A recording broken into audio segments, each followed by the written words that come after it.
Hello everyone, स्वागत है आपका हमारे इस यूट्यूब चैनल पर। दोस्तों, आज के वीडियो में हम बात करने वाले हैं माइंस एक्ट 1952 स्टडी के बारे में। जी हाँ दोस्तों, आप सभी लोगों को बता दें कि माइनिंग की कोचिंग स्टार्ट हो चुकी है हमारे पास। आज के वीडियो में हम लोग जो है माइंस एक्ट 1952 का सेक्शन नंबर 1 से लेकर के 11 तक एक चैप्टर, 2 चैप्टर और 3 चैप्टर को कवर करने वाले हैं। तो दोस्तों, बने रहिए हमारे इस वीडियो में लास्ट तक। वीडियो को स्टार्ट करने से पहले आप लोगों के लिए एक बड़ी इन्फॉर्मेशन कि दोस्तों, इस वीडियो के माध्यम से एक सैम्पल कोचिंग क्लासेस हम आपके सामने वीडियो का रख रहे हैं कि हम किस तरीके से पढ़ाते हैं। इस वीडियो को लास्ट तक देखिएगा, इसमें जो है आपको बहुत कुछ सीखने को मिलेगा। इसके अलावा दोस्तों, अगर आप लोग माइनिंग सरदार ओवरमैन के लिए कोचिंग करना चाहते हैं तो कांटेक्ट जरूर कीजिए। नंबर आपके सामने स्क्रीन पर शो हो रहा है। इसके अलावा डीजीएमएस के एग्ज़ाम नोट्स भी हमारे पास अवेलेबल है। तो आइए स्टडी हम लोग स्टार्ट करते हैं। चलिए तो स्टार्ट करते हैं आपका क्लास जो है। यहाँ पर हम माइंस एक्ट 1952 है ना। माइंस एक्ट 1952 जो है 1952 जो है, ये आप लोगों के लिए मान के चलिए कि एक सबसे इम्पोर्टेंट पार्ट है।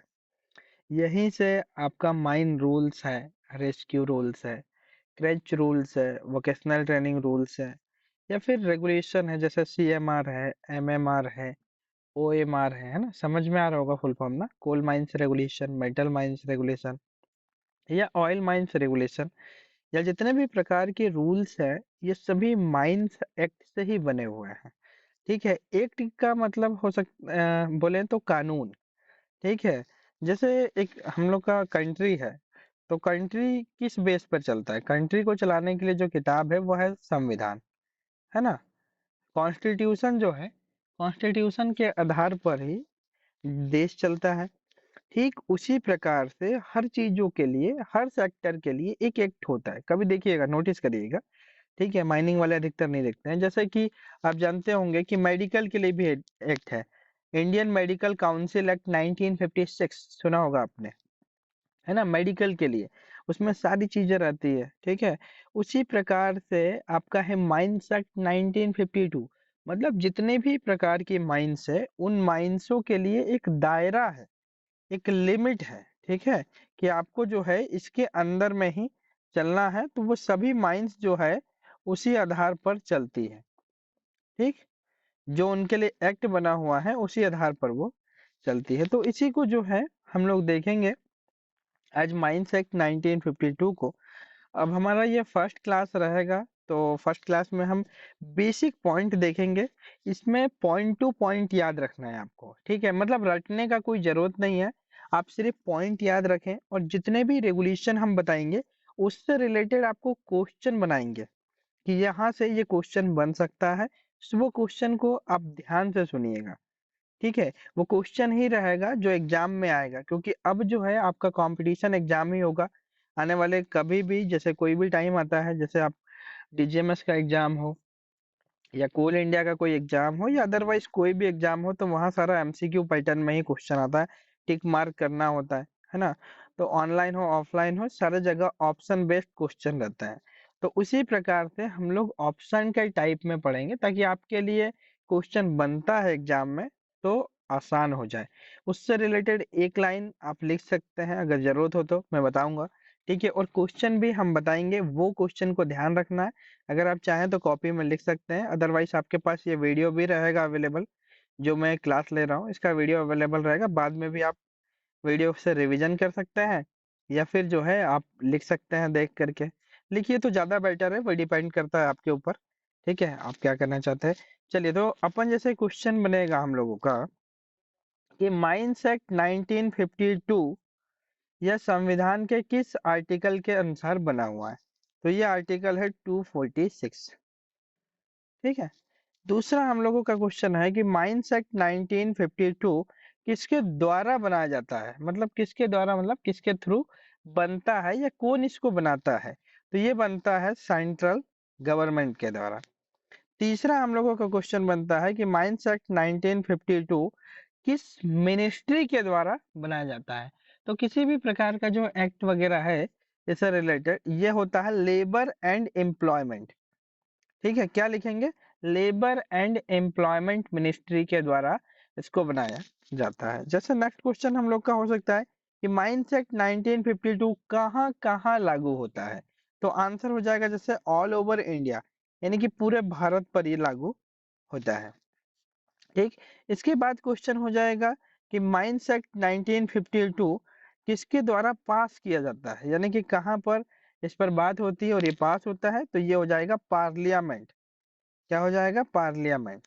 ठीक है, पार्लियामेंट में हमारे दो प्रकार की चीजें हैं, जैसे कि हमारा है एक लोकसभा और एक राज्यसभा है। ठीक है, किसी भी प्रकार का जो कानून है वो सेंट्रल गवर्नमेंट बनाती है। ठीक है, सेंट्रल गवर्नमेंट का जो नियम है, ठीक है, सबसे पहले तो सब चीजों के लिए मिनिस्ट्री अलग अलग बांटी गई है, डिपार्टमेंट है।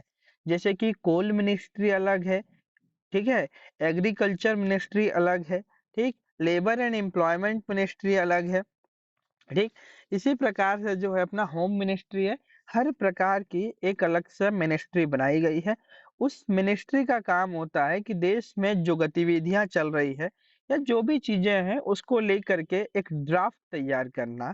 ठीक है, वो ड्राफ्ट तैयार करती है और ड्राफ्ट तैयार करने के बाद जो है अपना पार्लियामेंट के समक्ष उसको रखती है। ठीक है, पार्लियामेंट में दो सभा होती है, मतलब दो सदन होते हैं, एक लोकसभा और एक राज्यसभा। तो लोकसभा को कहा जाता है अपना लोअर हाउस और राज्यसभा को कहा जाता है अपर हाउस।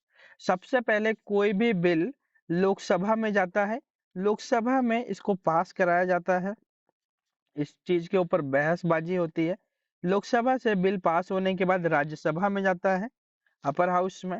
ठीक है, वहां पर बातचीत होती है, बहस होती है, वहां से पास होता है। देन उसके बाद जो है कोई भी बिल, ये तब तक बिल रहेगा जब तक कि इसके ऊपर हमारे जो राष्ट्रपति जी हैं, यानी कि प्रेसिडेंट ऑफ इंडिया हैं, उनके सिग्नेचर नहीं हो जाते हैं, तब तक कोई भी बिल हमेशा ही बिल रहता है।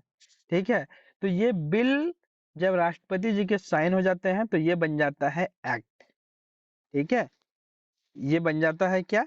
एक्ट बन जाता है। तो याद रखना कि किसी भी प्रकार का एक्ट इसी प्रकार से बनाया जाता है। ठीक, कोई भी कानून इसी प्रकार से डेवलप किया जाता है। तो ये समझ में आ गया होगा, बेसिक चीजें हमने बताई आपको। माइंस एक्ट कैसे लागू हुआ, क्या मतलब कहाँ लागू होता है, कहाँ कहाँ चीजें हैं, दो अपना है। अब आते हैं सेक्शन पर। सेक्शन मतलब जो हमको पढ़ना है इंटरनली, अब माइंस एक्ट के हम अंदर घुस रहे हैं। सबसे पहला सेक्शन तो यही है कि इसको हम माइंस एक्ट कहेंगे। This is called the mines act 1952। तो ये mines act 1952 extend to whole of India, यानी कि पूरे भारत पर ये लागू होता है। ठीक है, इसके बाद थर्ड हमारा जो लाइन है इसमें बोलता है कि in force into the date of central government may be notification official gazette, यानी कि ऑफिशियल गैजेट में नोटिफिकेशन निकाल करके सेंट्रल गवर्नमेंट एक डेट तय करती है, उसी डेट से फिर ये लागू हो जाएगा। ठीक है, और डिफरेंट अगर स्टेट है तो वहां पर लागू होने की डेट डिफरेंट हो सकती है, बट 31 दिसंबर 1953 के बाद की नहीं होगी। यानी कि 31 दिसंबर 1953 के बाद, मतलब कहीं पर भी आपकी माइंस ओपन होती है वहां अलग से ये लागू नहीं होगा, ये वहां पर ऑटोमेटिक लागू हो जाएगा, यानी कि पूरे भारत पर ये लागू ऑलरेडी हो जाता है। तो यही है हम लोगों का फर्स्ट, ठीक है, सेक्शन। ये तो समझ में आ गया होगा, बेसिक है, इसमें कुछ नहीं बता रहे हैं। आते हैं दूसरे सेक्शन पर। दूसरा हम लोगों का जो सेक्शन है ये बोलता है डेफिनेशन के बारे में। तो ध्यान से सुनिएगा, डेफिनेशन होता क्या है। डेफिनेशन का मतलब होता है परिभाषा है। इसमें अलग अलग चीजों की डेफिनेशन है, तो उसको हम देखेंगे। सबसे पहले हम लोगों का बोलता है एडल्ट। एडल्ट का मतलब क्या होता है? एडल्ट का मतलब कि वह पर्सन जिसकी एज 18 साल या उससे ज्यादा है, वो है एडल्ट। ठीक है, हमारे देश में किसी भी व्यक्ति को एडल्ट तब माना जाता है जब उसकी एज 18 साल हो, और ये माना जाता है कि 18 साल के बाद व्यक्ति काम करने के लायक हो जाता है, अपने मर्जी से वो काम कर सकता है, उसको वोट देने का अधिकार है, देश के किसी भी राज्य में जा करके वो रह सकता है, काम कर सकता है। ठीक है, उसमें जो है किसी भी प्रकार का उससे भेदभाव नहीं किया जा सकता। ये हमारा जो है संविधान कहता है, तो इसीलिए एडल्ट है। तो एडल्ट का मतलब हो जाएगा 18 ईयर्स। ये क्वेश्चन आता है एग्जाम में, याद रखिएगा। दूसरा है हम लोगों का एजेंट।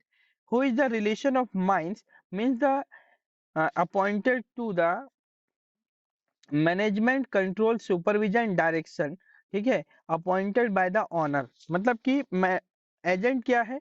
एजेंट एक ऐसा व्यक्ति है जिसको ऑनर के द्वारा अपॉइंट किया जाता है, और वह माइंस में जो है 4 प्रकार के काम करता है।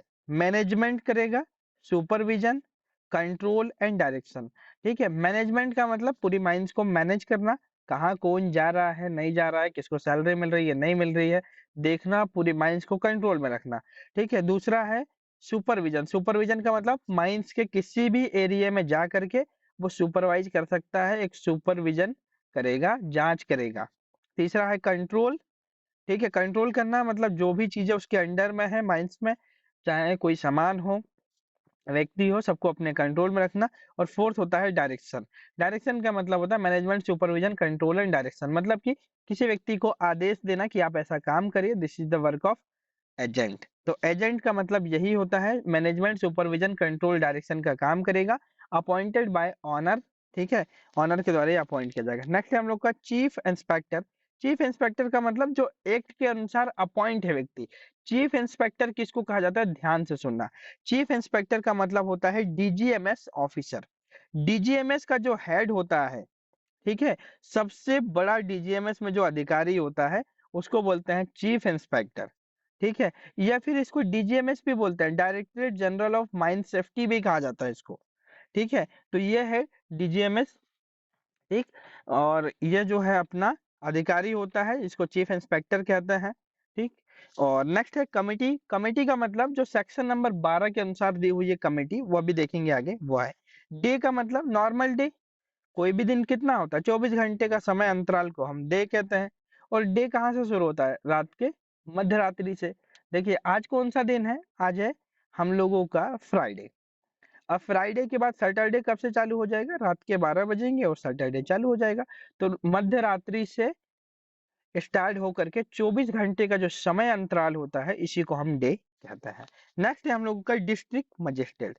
डिस्ट्रिक्ट मजिस्ट्रेट का मतलब होता है सेंट्रल गवर्नमेंट के द्वारा अपॉइंट किया गया व्यक्ति, जिसे हम डिस्ट्रिक्ट मजिस्ट्रेट कहते हैं। और डिस्ट्रिक्ट मजिस्ट्रेट जो होता है, इसको हम लोग डीएम भी कहते हैं, और अगर हिंदी भाषा में आपके लिए जाए तो इसी को हम कलेक्टर कहते हैं। ठीक है, तो जिलों के लिए जो अपॉइंट होता है कलेक्टर, उसी को हम लोग डिस्ट्रिक्ट मजिस्ट्रेट या कलेक्टर कहते हैं। तो अंडरस्टूड। नेक्स्ट हम लोगों का एम्प्लॉय। तो एम्प्लॉय का मतलब होता है manager who is the work of the person appointed by the owner agent manager, acknowledge to the manager, wages और नॉट। क्या बोल रहा है कि एम्प्लॉय का मतलब वह पर्सन, ठीक है, जिसको ऑनर एजेंट मैनेजर ने अपॉइंट किया हुआ है, जो माइंस मैनेजर के कंट्रोल में रखता है, रहता है, चाहे उसको सैलरी मिलती हो या नहीं मिलती हो। अगर वो मैनेजर के अंदर में है, ठीक है, तो वो सिंपल सी बात है कि वो एक एम्प्लॉय होगा। सैलरी मिले नहीं मिले कोई फर्क नहीं पड़ता। एम्प्लॉय का मतलब वही है जिसको मैनेजर ने लिखित रूप से कोई काम करने के लिए सौंपा है, और ऑनर एजेंट मैनेजर कोई भी उसको अपॉइंट किया हुआ है, वही एम्प्लॉय है।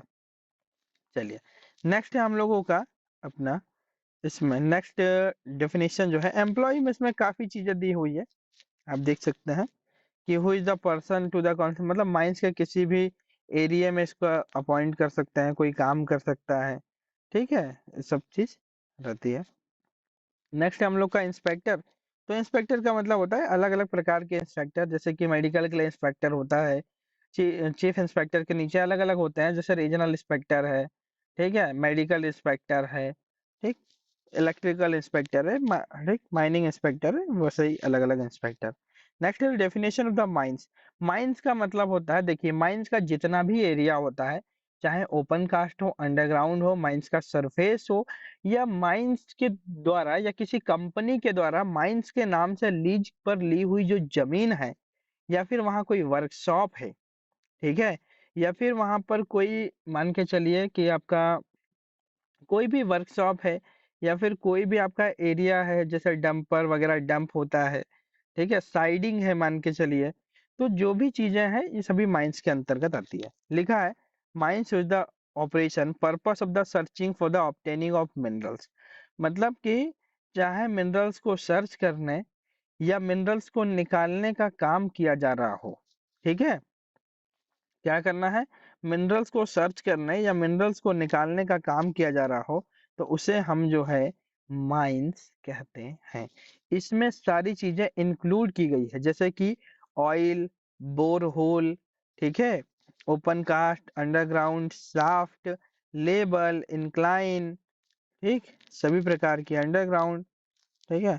इसके अलावा इसमें जो है देख सकते हैं आप लोग conveyor, label, edit, machinery work, workshop, ठीक है, या फिर रिएक्टर शॉप, या फिर जो है power station, transforming, sub station, converter station, rectifier station, यानी कि जितनी भी चीजें हैं ना जी, वो सभी माइंस के अंतर्गत आती है। नेक्स्ट हम लोग का जो डेफिनेशन बनता है वो आता है minerals. What is the meaning of minerals?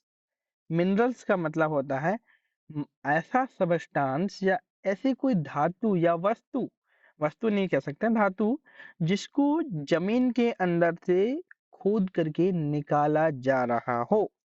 Minerals, all substance obtained from the earth by the mining, digging, drilling, dredging, यानी कि माइनिंग के द्वारा, ड्रिलिंग के द्वारा, ड्रेजिंग के द्वारा, हाइड्रोलिकिंग के द्वारा, क्वारी के द्वारा, किसी भी तरीके से मिनरल्स को निकालने की प्रक्रिया। मिनरल्स की डेफिनेशन आए तो आप बता दीजिएगा। जो अर्थ से निकलने वाला सबस्टांस है उसी को हम मिनरल्स कहते हैं, ठीक है। मिनरल्स के अंतर्गत इन चीजों को भी इंक्लूड किया गया है जैसे कि नेचुरल गैस या पेट्रोलियम। नेचुरल गैस या पेट्रोलियम है यानी कि ऑयल वगैरह है, तो वो भी एक प्रकार का मिनरल्स है, ठीक है। नेक्स्ट है हम लोगों का ऑफिस ऑफ द माइंस। तो माइंस का ऑफिस मतलब माइंस के सरफेस पर कोई ऑफिस है तो वही ऑफिस, तो ऑफिस ही है। एक कोई बिल्डिंग है जहां पर कागजी वर्क हो रहा है तो वो ऑफिस हो गया, है ना, सिंपल सीधी सी बात है। नेक्स्ट है open cast mines.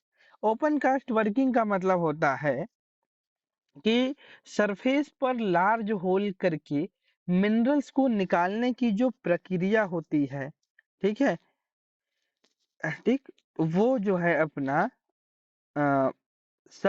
Super जसेंट rock के ऊपर जो वर्किंग करते हैं उसी को ओपन कास्ट वर्किंग कहते हैं। अब बोलोगे आपकी सुपर जसेंट रॉक क्या होती है? सुपर जसेंट रॉक जो है एक प्रकार की हार्ड रॉक होती है। जैसे आप अंडरग्राउंड माइंस जब खोदते हो और अंडरग्राउंड माइंस में जब कदम रखते हो, जाते हो, तो आपको एक हार्ड रॉक मिलती है। वो आपकी माइंस को जो है कंट्रोल करके रखती है, धूल मिट्टी की तरह गिरने नहीं देती है। तो उसी को हम जो है अपना क्या कहते हैं, एडजेसेंट, ठीक, स्ट्राटा। तो एडजेसेंट रॉक के ऊपर जो की गई वर्किंग है इसी को ओपन कास्ट कहेंगे। ये लिखा है आपके सामने, मीन्स द क्वारी से the excavation where the any operation purpose of searching for the obtaining of minerals, यानी कि मिनरल्स को सर्च करने के लिए, मिनरल्स को प्राप्त करने के लिए, ऑब्टेन का मतलब हिंदी में होता है प्राप्त करना, प्राप्त करने के लिए, ठीक है। यहाँ पर जो सुपर जसेंट रॉक के, ठीक, not belong to shaft excavation extend to superjacent ground, मतलब नॉट बिलोंग टू, वो अंडरग्राउंड नहीं होना चाहिए, सुपर जसेंट नहीं होना चाहिए, उसको हम जो है ओपन कास्ट कहेंगे। क्लियर हैगा? कोई दिक्कत नहीं होगा, है ना। सुपर जसेंट रॉक के ऊपर की गई वर्किंग जिसको हम लोग कहेंगे अपना ओपन कास्ट माइन। दूसरा है ऑनर। ऑनर का मतलब सिंपल सीधी सी बात है। ऑनर का मतलब अ, कोई भी ऐसा व्यक्ति जिसने जमीन को लीज पर लिया हो या जमीन को खरीद लिया हो, ठीक है, और वहां पर माइनिंग की जा रही हो, उसी को हम जो है ऑनर कहते हैं। नेक्स्ट है हम लोगों का प्रेस्क्राइब्ड, ठीक है। प्रेस्क्राइब्ड जो है वो क्या होता है? तो प्रेस्क्राइब्ड का मतलब होता है कि इस एक्ट के अनुसार क्या क्या चीजें प्रेस्क्राइब की गई है। तो जैसे कि mine rules, regulation, by law, मतलब कि प्रेस्क्राइब का मतलब क्या क्या चीजें इसके अनुसार बनी है, तो यही है। प्रिस्क्राइब पूछे तो रूल्स रेगुलेशंस बायलॉज बता सकते हैं आप। ठीक है। नेक्स्ट है अपना qualified medical practitioner. Qualified medical practitioner का हिंदी में मीनिंग होता है डॉक्टर। क्या होता है? डॉक्टर। जो कि अपना इंडियन मेडिकल काउंसिल एक्ट 1956 के अनुसार अपॉइंट होता है डॉक्टर, उसी को हम जो है अपना क्वालिफाइड मेडिकल प्रैक्टिशनर कहते हैं। नेक्स्ट हम लोगों का रेगुलेशन। रेगुलेशन रूल्स बायलॉज, तो ये तो नॉर्मल चीजें हैं, आगे बताएंगे इसको। ठीक है, सभी प्रकार के रेगुलेशन है, रूल्स है, बायलॉज है। नेक्स्ट है रिपोर्टेबल इंजरी। तो रिपोर्टेबल इंजरी का मतलब होता है, रिपोर्टेबल इंजरी का मतलब होता है जब किसी व्यक्ति को चोट लगती है और वह व्यक्ति जो है अपना 72 घंटे या उससे ज्यादा समय के लिए काम पर नहीं लौटता है, तो उसको बोलते हैं रिपोर्टेबल इंजरी। ठीक है, तो सिंपल याद रखना, रिपोर्टेबल इंजरी है। ठीक है, तो आपको जो है रिपोर्टेबल इंजरी मतलब आप सीधा समझ जाइए कि 72 घंटे या उससे ज्यादा समय के लिए चोट लगी है आपको, थोड़ा गहरी चोट लग गई है, 72 घंटे 2-3 दिन आप काम पर नहीं आ सकते हैं। ठीक है, या उससे ज्यादा भी हो सकता है, उसको रिपोर्टेबल। नेक्स्ट है serious bodily injury. Serious bodily injury मतलब involve to the any parts of the body, मतलब कि बॉडी का कोई पार्ट जो कि इन्वॉल्व है, ठीक है, उसे हम सीरियस बॉडी इंजरी कहते हैं। सीरियस बॉडी इंजरी के दौरान हो सकता है कि आपकी कोई हड्डी या उंगली की हड्डी या पैर की हड्डी टूट जाए, है ना, या कोई भी बॉडी का जो पार्ट है वो परमानेंट लॉस हो जाए, मतलब कि खत्म हो जाए, दोबारा वो बन नहीं सकता, तो उसको बोलते हैं सीरियस बॉडीली इंजरी। ठीक है, ये लिखा है means the any injury involve to the probability involve the permanent loss of the any part of section body, है ना, बॉडी का कोई पार्ट जो कि परमानेंट लॉस हो चुका है। Permanent loss to injury sight to hearing, जैसे कि कानों में सुनाई ना देना, ये परमानेंट लॉस हो गया है ना। परमानेंट फिजिकली इनकैपेसिटी यानी कि कोई फ्रैक्चर हो जाना, टूट जाना। ठीक है, कोई भी एनी बॉन्स यानी कि कोई हड्डी का टूट जाना। मोर जॉइंट्स यानी कि एक से ज्यादा जैसे जॉइंट है तो वहां पर टूट गया, बॉन्स। ठीक है, या फिर फ्लैंजेस ऑफ द हैंड और फुट, मतलब कि हाथ या पैर की उंगली का टूट जाना। ठीक है, तो यही है सीरियस बॉडीली इंजरी। चलिए नेक्स्ट है हम लोगों का वीक। तो वीक का मतलब होता है 7 डेज का समय, कितने, 7 दिनों का समय, उसी को हम वीक कहते हैं। ठीक, इसके बाद है below ground mines. Below ground आपको ओपन कास्ट समझा दिए थे, ओपन कास्ट क्या होती है। तो बिलो ग्राउंड आप सिंपल सीधी सी बात ये समझिए कि जब हम लोग सुपर जसेंट ग्राउंड के नीचे वर्किंग करते हैं, तो उस सुपर जसेंट रॉक के ऊपर करे तो वो ओपन कास्ट, और सुपर जसेंट ग्राउंड के नीचे जब वर्किंग करते हैं तो उसी को हम लोग जो है अंडरग्राउंड माइंस या बिलो ग्राउंड माइंस कहते हैं। ठीक, चलिए एबव ग्राउंड मतलब माइंस का ऊपरी हिस्सा। नेक्स्ट है सेक्शन नंबर 3 देखेंगे। इसके बाद जो है क्वेश्चन हम थोड़ा सा समझाएंगे आपको कि कौन कौन सा क्वेश्चन बन सकता है। सेक्शन नंबर 3 बोलता है act does not apply in certain cases, मतलब कि एक्ट जो है किन केस में अप्लाई नहीं होगा। ठीक है, तो एक्ट के जो कुछ सेक्शन है वो हमेशा ही अप्लाई होंगे किसी भी प्रकार का केस हो, जैसे कि सेक्शन नंबर 7, 8, 9, 40, 45, 46, ये हमेशा अप्लाई होंगे। ठीक है, मतलब कि एक्सेप्ट है, इसके अलावा ही बाकी अप्लाई नहीं हो सकता है। ये तो परमानेंट अप्लाई है, चाहे कोई भी माइंस हो, किसी भी प्रकार की हो। ठीक है, उससे कोई लेन देन नहीं है, ये सबके लिए नियम है। अब जैसे बाकी के लिए जो है अपन देखते हैं कहाँ कहाँ नहीं होंगे। Not more than 20% employed in a certain cancer excavation, यानी कि किसी भी खुदाई में 20 से नॉट मोर 20 से ज्यादा लोग नहीं लगे हुए हैं, यानी कि 20 से कम लोग हैं तो वहां अप्लाई नहीं होगा, पहला point. Depth of the excavation height to the lowest point, यानी कि सर ऊपर से जो खुदाई है और उसका जो अंदर का पार्ट है उससे 6 मीटर, 6 मीटर या उससे कम खुदाई होती है। कोल के केस में 15 मीटर से कम खुदाई होती है, यानी कि ऊपरी हिस्से पर ही खोद रहे हो आप, तो वहां पर एक्ट अप्लाई नहीं होगा। अंडरस्टूड। किसी एक वर्किंग प्लेस पर खुदाई के दौरान 20 से कम लोग लगाए गए हैं। अदर केस में, जैसे खुदाई अगर गहराई है तो 6 मीटर से कम हो, कोल के केस में 15 मीटर से कम हो, ठीक है, और नॉट सुपर जसेंट ग्राउंड यानी कि सुपर जसेंट ग्राउंड के ऊपर हो, तो वहां पर जो है एक्ट अप्लाई नहीं होगा। सिंपल सीधी सी बात याद रखना। 3 केस है जहां पर एक्ट अप्लाई नहीं होगा। ठीक। अब आते हैं और पॉइंट, जैसे कि आपका जो हिस्सा है वो इन चीजों में इंक्लूड नहीं होना चाहिए, जैसे कि नॉट एंगेज टू कंकर, मुरम, लाइटराइट, बोल्डर, ग्रेवल, सिंगल, है ना। अगर आपका ये सब निकाल रहे हो तो वहां तो अप्लाई होगा भाई। ठीक। ये नहीं होना चाहिए। जैसे कि कोई कुआं खोद रहा है, 6 मीटर से नीचे पानी के लिए खोद रहा है, वहां एक्ट अप्लाई होगा क्या? नहीं होगा, है ना। जैसे कि कोई मिट्टी निकालने के लिए, कहीं पुराई करने के लिए मिट्टी निकाल रहा हो, वहां होगा क्या? नहीं होगा। ठीक है, हर जगह तो नहीं हो सकता है। ठीक। तो उसी प्रकार से बाकी, जैसे कोई मुरम के लिए काम कर रहा हो, बोल्डर निकाल रहा हो, ठीक है, घरों में लगने वाले बोल्डर या अलग बोल्डर हो सकता है, सिंगल के लिए कोई काम कर रहा हो, ऑर्डिनरी के अलग से जो मिट्टी के लिए काम कर रहा हो, तो वहां अप्लाई होगा। नेक्स्ट हम लोगों का पार्ट है the working to not extend to below ground और सुपर सुपर कि वर्किंग जो है कोई सुपर जैसे ग्राउंड के नीचे नहीं होना चाहिए, तो वहां एक्ट लागू नहीं होगा। ठीक है। ओपन कास्ट वर्किंग नहीं होना चाहिए। ठीक है। अगर जैसे आप 6 मीटर से कम अगर खुदाई कर रहे हो, कोल के केस में 15 मीटर से कम है, ठीक है, और एक्सप्लोजिव का यूज नहीं कर रहे हो ना, तो वहां पर कोई दिक्कत नहीं है। पर अगर आप उसी चीज को जैसे बेचने के लिए यूज करने लग जाओ, ठीक है, तो या कोई अपन मटेरियल निकलने लग जाए, तो वहां पर जो है मिनरल्स निकलने लग जाए, तो फिर एक्ट लागू होना तो कंपलसरी हो जाएगा।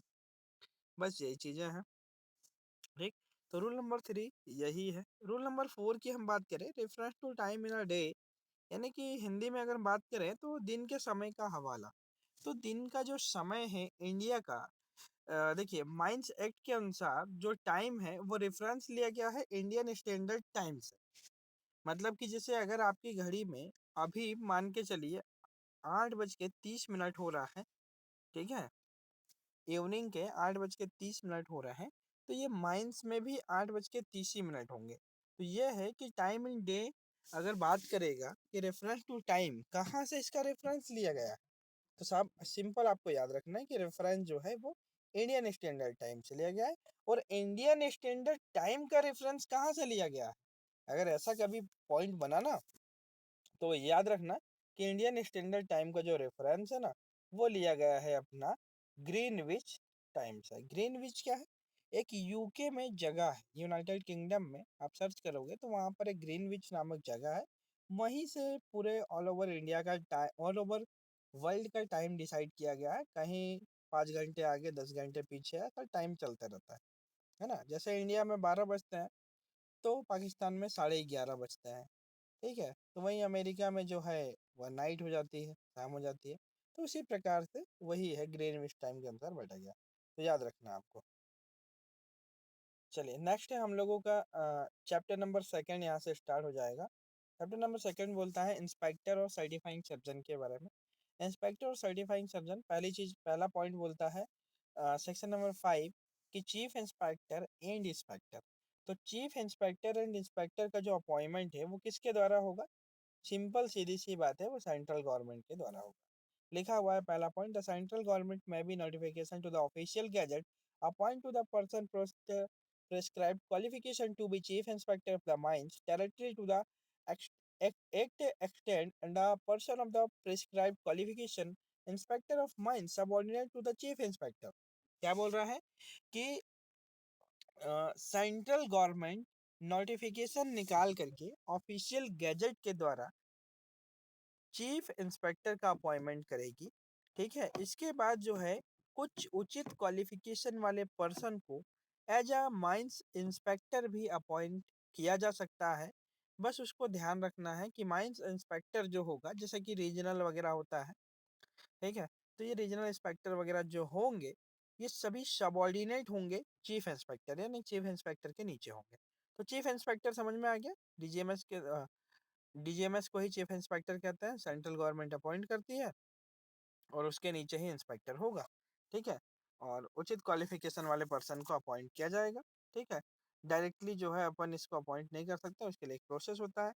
ये जैसे कोई डिस्ट्रिक्ट है, district magistrate to exercise the power of perform to the duties and inspector, जो इंस्पेक्ट जो होता है वो होता है, जैसे कोई कलेक्टर होता है ना, तो उसको भी एज अ इंस्पेक्टर अपन अपॉइंट कर सकते हैं, याद रखना ऐसा है प्रोसेस।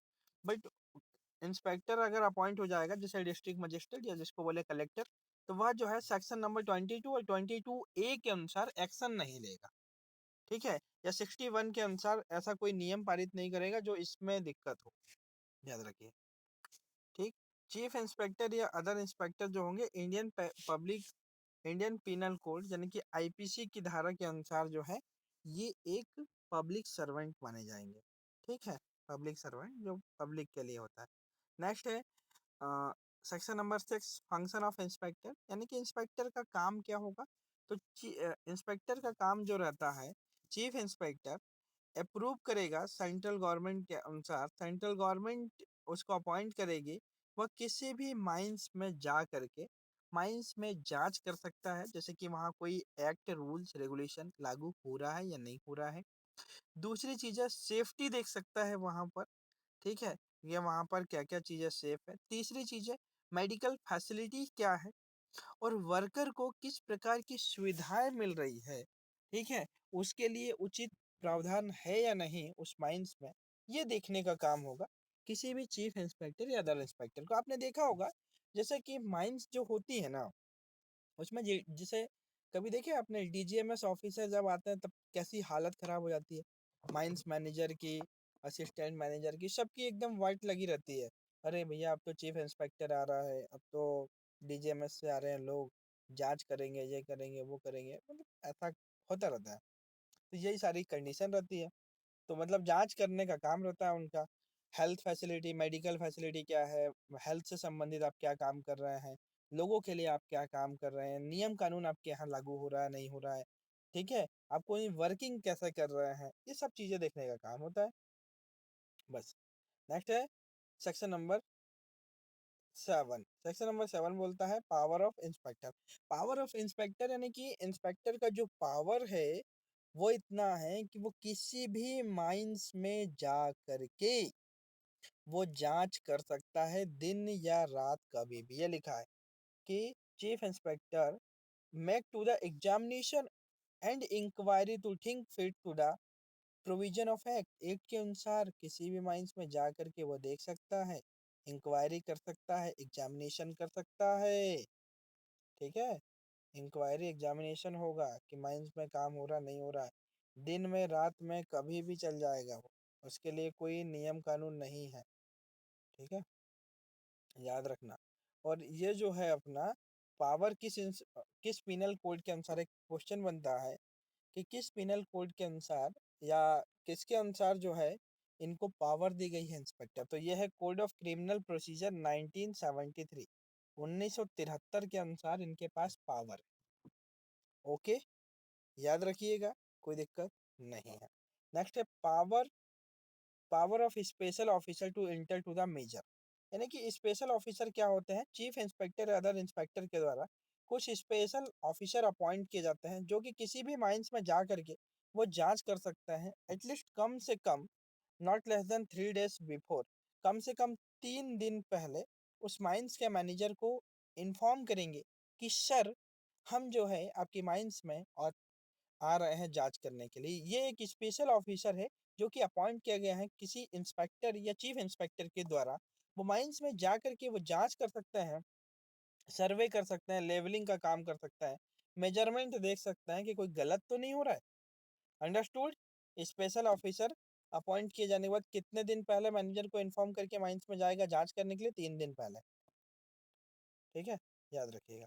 नेक्स्ट है अपन लोग का section number 9, facility to afford the inspector. तो इंस्पेक्टर को जो है आपका ऑनर, एजेंट और मैनेजर उचित फैसिलिटी प्रोवाइड करेगा एग्जामिनेशन जांच वगैरह करने के लिए, उसको सुविधा देगा, है ना। कि जांच करिए, जाइए, देखिए, परखिए, सर्वे करिए, मेजरमेंट करिए, कोई भी इंस्पेक्शन करना है करिए। हम आपको आदमी देंगे, हम आपको फैसिलिटी देंगे और जो है आपको मेजरमेंट वगैरह करने के लिए इंस्ट्रूमेंट भी दिया जाएगा। ठीक, तो उचित फैसिलिटी देना है। सेक्शन नंबर 9 है ये। 9A बोलता है ऑक्यूपेशनल हेल्थ और सर्वे। भैया कोई भी इंस्पेक्टर या चीफ इंस्पेक्टर जा करके हेल्थ सर्वे फैसिलिटी देख सकता है आपके यहाँ। क्या हेल्थ से रिलेटेड आप काम कर रहे हैं? आपको पता होगा सेफ्टी से रिलेटेड ही काम करता है डीजीएमएस ऑफिसर ज्यादातर।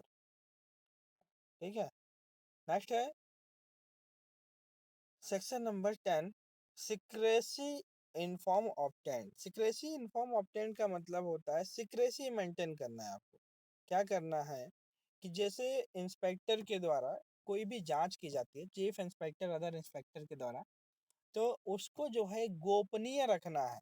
जो भी उसने जांच किया ना, उसको किसी को बताना नहीं है कि हम मतलब ये जांच कर रहे हैं, वो कर रहे हैं, या फैला दिया। इस तरीके का काम नहीं करना।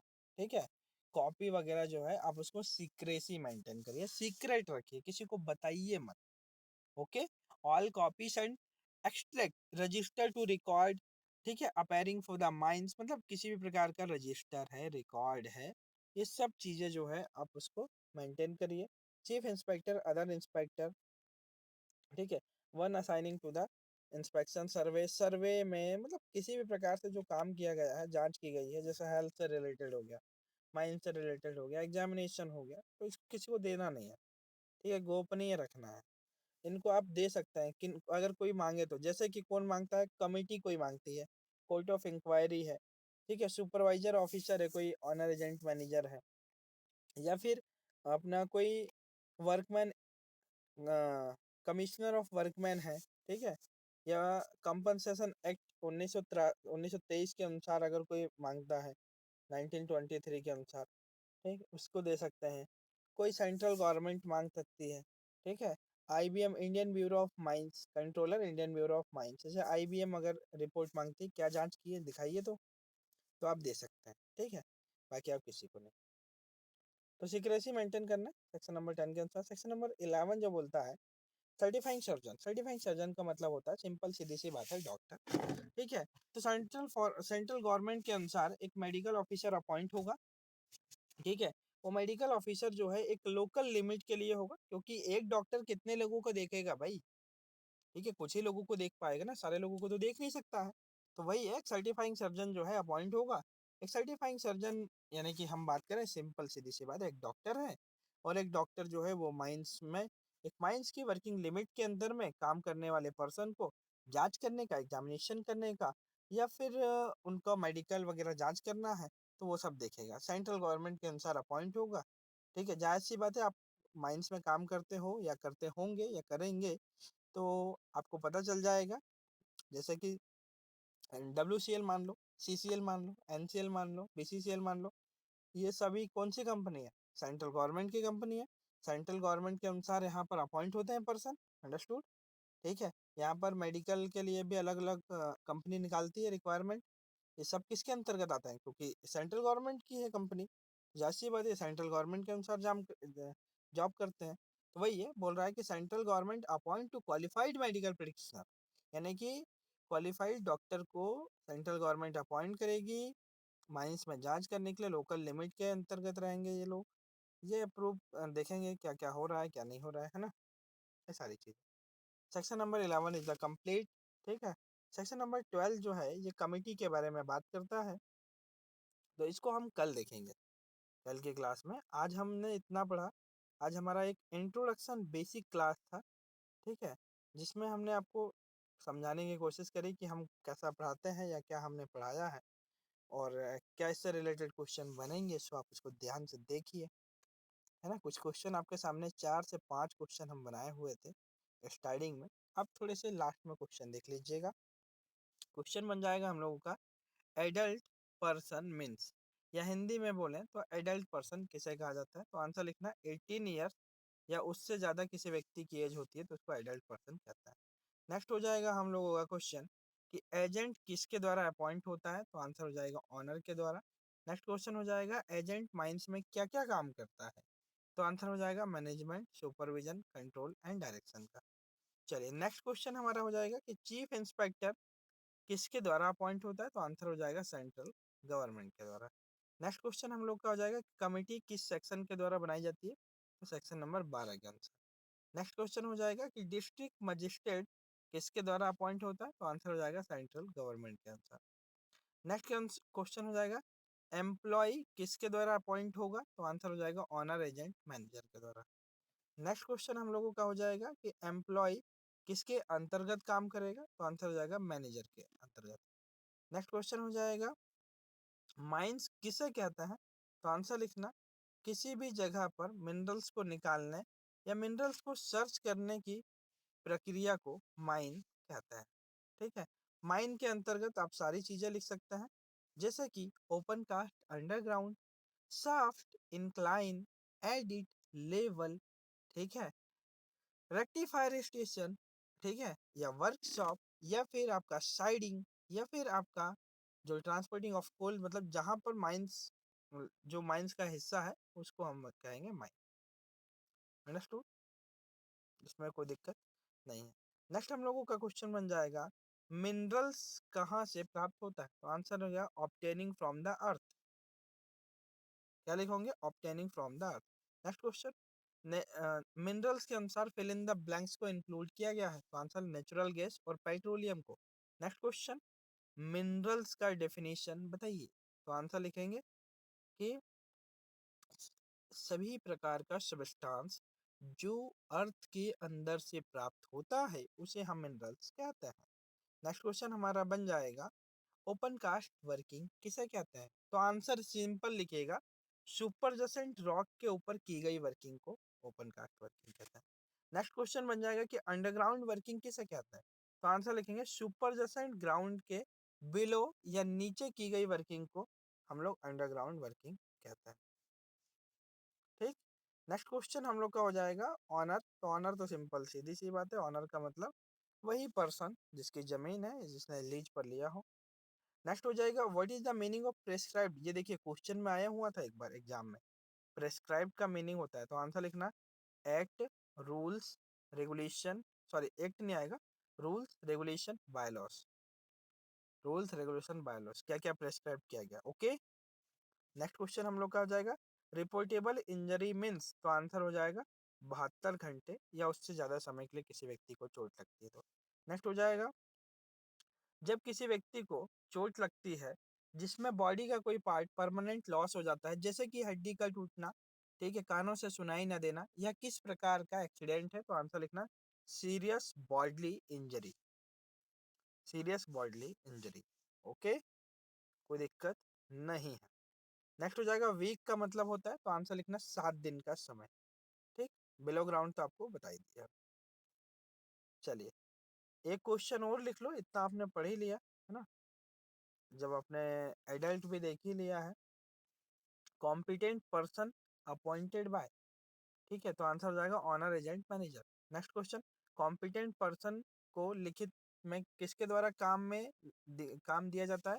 तो manager. Next question competent person का एज क्या होता है? तो आंसर लिखना 20 ईयर्स या उससे ज्यादा। Okay. Next question mines act 1952 कहाँ कहाँ लागू नहीं होगा? अब ये ऑप्शन बना के लिखना। पहला ऑप्शन ए नंबर का, जहां पर 20 से कम व्यक्ति काम पर लगाए गए हैं। Next question B, point B, जहां किसी केस में 6 मीटर से कम खुदाई हो। नेक्स्ट क्वेश्चन कोल के केस में 15 मीटर से कम खुदाई हो। नेक्स्ट क्वेश्चन सुपर जसेंट ग्राउंड के ऊपर हो, वहां लागू नहीं होगा।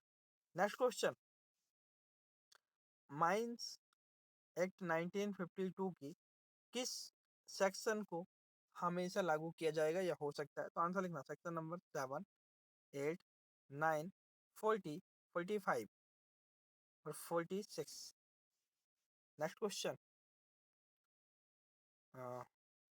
Indian, sorry, time reference to mines, यानी कि हिंदी में बोले तो माइंस के समय का हवाला कहाँ से लिया गया है? तो आंसर क्या लिख लोगे? इंडियन स्टैंडर्ड टाइम से। Next question Indian standard times कहाँ से लिया गया? तो आंसर क्या बोल सकते हो? ग्रीनविच टाइम से, और ग्रीनविच यूके में जगह है ना।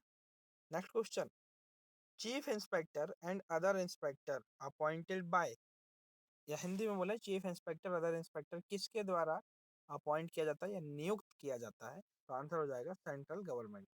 नेक्स्ट क्वेश्चन, माइंस इंस्पेक्टर या अदर इंस्पेक्टर किसके अंतर्गत काम करते हैं, तो आंसर लिखेंगे चीफ इंस्पेक्टर के अंतर्गत। नेक्स्ट क्वेश्चन, किस कोड के अनुसार या किस रूल्स के अनुसार चीफ इंस्पेक्टर या इंस्पेक्टर पब्लिक सर्वेंट माने जाते हैं, तो आंसर लिखना 1973 के अनुसार। इंडियन पीनल कोड 1973 के अनुसार ये एक प्रकार से पब्लिक सर्वेंट माने जाएंगे। नेक्स्ट क्वेश्चन, सॉरी, ये पब्लिक सर्वेंट माने जाते हैं खाली, वो पीनल कोड नहीं आएगा, इंडियन पीनल कोड, ठीक है, ये इंडियन पीनल कोड के अनुसार माने जाते हैं, ठीक, वो 1973 नहीं आएगा, बस उसको हटा दीजिए। नेक्स्ट क्वेश्चन, इंस्पेक्टर या मजिस्ट्रेट, सॉरी इसको भी छोड़ दीजिए, लिख लिख सकते हैं तो लिख लीजिए कि डिस्ट्रिक्ट मजिस्ट्रेट किस किस सेक्शन के अनुसार अपना एक्शन नहीं ले सकता यदि उसको इंस्पेक्टर अपॉइंट किया गया हो, तो आंसर क्या लिख लोगे उसके लिए, उसके लिए लिख लोगे सेक्शन नंबर 22, 22A और 61, बस। नेक्स्ट क्वेश्चन है फंक्शन ऑफ इंस्पेक्टर, तो आंसर लिख लेना इंस्पेक्टर दिन या रात में जाकर के माइंस में जांच कर सकता है। नेक्स्ट है पावर ऑफ इंस्पेक्टर, या इंस्पेक्टर को किसके अनुसार पावर मिला है, तो कोड ऑफ क्रिमिनल प्रोसीजर 1973 के अनुसार पावर है इसको, ये लिख लेना, code of criminal procedure 1973। Next question आप लिखोगे कि स्पेशल ऑफिसर अपॉइंट किए जाने के बाद, या स्पेशल ऑफिसर अपॉइंट किए जाने के बाद कितने दिन पहले माइंस मैनेजर को इन्फॉर्म करेगा माइंस में जाने से पहले, तो आंसर हो जाएगा 3 दिन, ठीक है।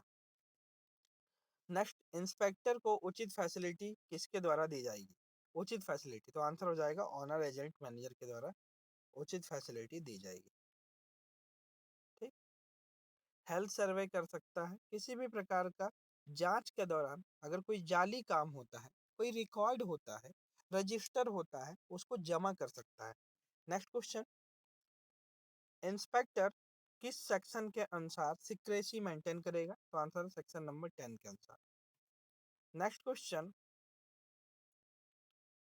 Certifying surgeon, certifying surgeon, certifying surgeon appointed by, या किसके द्वारा अपॉइंट किया जाएगा, तो आंसर होगा सेंट्रल गवर्नमेंट के द्वारा, क्वालिफाइड मेडिकल ऑफिसर, ठीक है, इसको अपॉइंट करती है सेंट्रल गवर्नमेंट एक लोकल लिमिट के लिए, जो माइंस में काम करने वाले व्यक्तियों का मेडिकल ट्रीटमेंट कर सकता है, जांच कर सकता है, पीएमई कर सकता है, आईएमई कर सकता है, ये काम के लिए होता है। Okay, understood. सेक्शन नंबर 11 के साथ आज का क्लास हमारा होता है कंप्लीट। आज हमने देखा बेसिकली माइंस एक्ट 1952 का जो बेसिक पार्ट है वो क्या है, ठीक। अब कल इसके आगे से क्लास करेंगे।